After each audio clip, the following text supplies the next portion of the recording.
поднесоци до судот за казнување. Сега да се вратам каков е системот таму во Германија.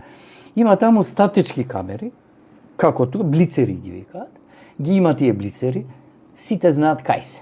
И тоа има и камери што не се знаат кај се.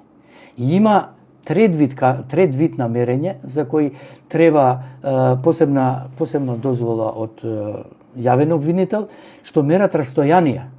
Значи, вие со возилото сте поминали од точка А до точка Б, го мери растојанието и ви одредува сте возиле побрзо отколку што таму е дозволено. Тоа се некои посебни мерки. Имат уште еден метод, кој сега е најнапреден. Да не ги спомнувам ласерските уреди кои ги употребуваат, па лидар системите, па сега употребуваат и GPS системи, кои многу прецизно мерат. Значи, ако вие сте таргет на некој, со тој GPS систем ќе одреди од една точка до друга со која брзина се движеле на секоја делница.